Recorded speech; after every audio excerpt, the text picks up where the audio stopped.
Surya classes centre में आप लोगों का स्वागत है। दोस्तों आज हम क्लास 10 हिंदी का सबसे महत्वपूर्ण गद्यांश का इम्पोर्टेंट क्वेश्चन लेके आ गए हैं, ठीक ना, उस चैप्टर का। दोस्तों इस वीडियो को शुरू से लेकर लास्ट तक देखना, ठीक ना। जो आपका डाउट रहता है कि सर गद्यांश और पद्यांश को हम लोग कैसे लिखे, ठीक ना, अगर आप लोग डाउट को क्लियर करना चाहते हैं तो इस वीडियो को शुरू से लेकर लास्ट तक देखना। आपको वही चीज़ हम डाउट को क्लियर करने वाले हैं। दोस्तों ये क्या है, गद्यांश का चैप्टर से लिया गया है, ठीक ना। सबसे इम्पोर्टेंट प्रश्न यानी कि ये कविता का चैप्टर से लिया गया है, ठीक ना। तो देखिए पहले इसको हम पढ़ लेते हैं।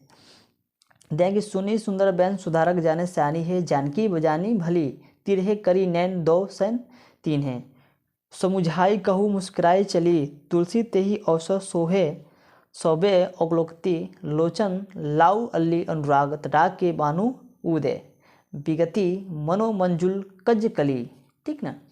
दोस्तों अगर आप लोग इस प्रश्न को पढ़ लेते हैं और देखिए यहाँ पे 3 प्रश्न आपको दे देगा, इसी का 3 प्रश्न यहाँ पे दे देगा। अगर आप तीनों प्रश्न को उत्तर देते हैं तो ये यहाँ से आपको 6 नंबर क्लियर हो जाएगा, यानी कि ये 2-2 नंबर का प्रश्न है। अगर आप तीनों को सही दे देते हैं उत्तर तो आपको 6 नंबर यहाँ से क्लियर हो जाएगा, ठीक ना।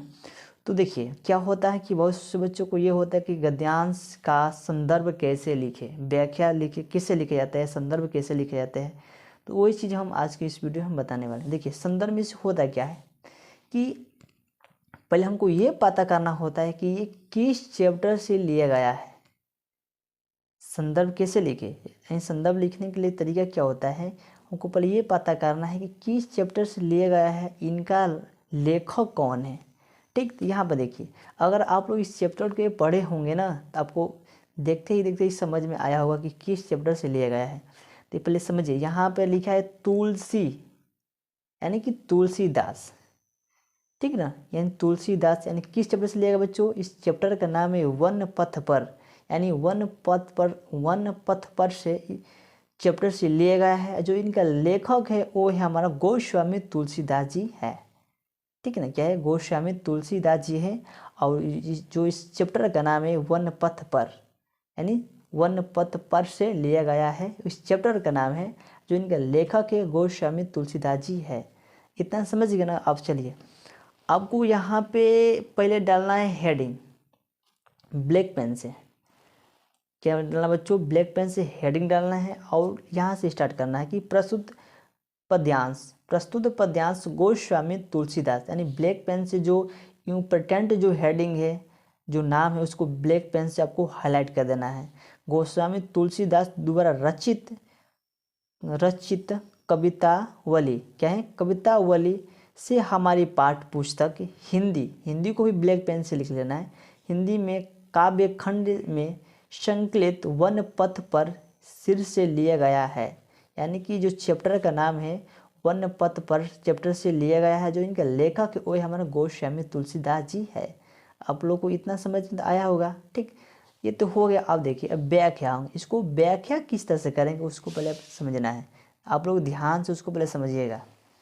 देखिए यहाँ पे दिया है, पढ़िए ध्यान से, यहाँ पर दे दिया है कि अब आपको पहले ब्लैक पेन से लिखना है व्याख्या और यहाँ से स्टार्ट करना है नीला पेन से लिखना है। ग्राम बौद्धो राम के विषय में सीता जी से पूछा कि ये सवाले और सुंदर रूप वाले तुम्हारे क्या लगते हैं। ग्राम बधुओं के अमृत जैसे मधुर वचनों को सुनकर चतुर सीता जी ने उनके मनोभाव को समझ गई। क्या है बच्चों, यहाँ पे हो गया समझ गई। सीता जी ने उनके प्रश्न का उत्तर अपना मुस्कुराई तथा संकेत, यहाँ पर लिख देना बच्चों, मुस्कुराई तथा संकेत भरी दृष्टि से ही दे दिया। उन्हें मुख से ही कुछ बोलने का आवश्यकता ही नहीं पड़ी, यानी वो अपने मुंह से बोलने की कुछ आवश्यकता उनका नहीं पड़ी, ठीक है। उन्होंने सूचित लज्जा के कारण केवल संकेत से ही राम के विषय में यह समझ दिया कि मेरे पति है, यानी कि मेरे पति है।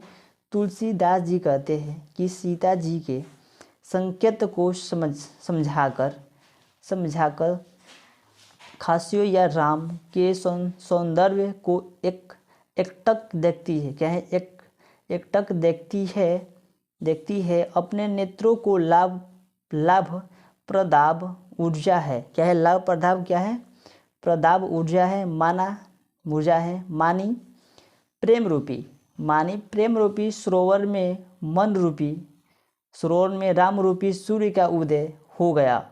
सूर्य का उदय हो गया हो और ग्राम वधुओं के नेत्र रूपी कमल ही सुंदर कलियां खिल गई हो। क्या है? कलियां खिल गई हो। यही है बच्चों व्याख्या। ठीक ना, आपको व्याख्या में बस इतना लिख देना है। और चलिए तीसरा प्रश्न को हम देख लेते हैं। देखिए दूसरा प्रश्न दिया है कि सीता का संकेत पूर्व उत्तर किस भावना के अनुरूप है।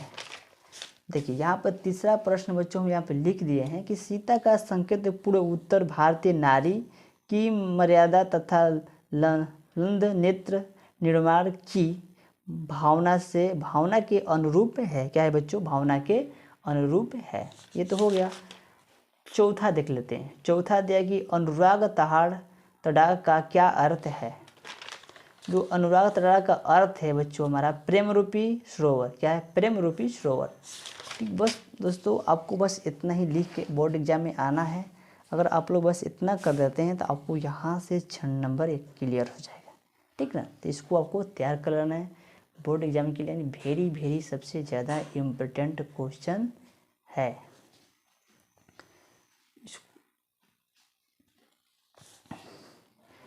तो इसको आपको तैयार कर लेना है बच्चों। जितना बताया जा रहा है उसको पढ़िए। ठीक ना, आपको जितना क्वेश्चन बताया जा रहा है समझिए कि बोर्ड एग्जाम के लिए सबसे बेस्ट क्वेश्चन बताया जा रहा है आप लोगों के लिए।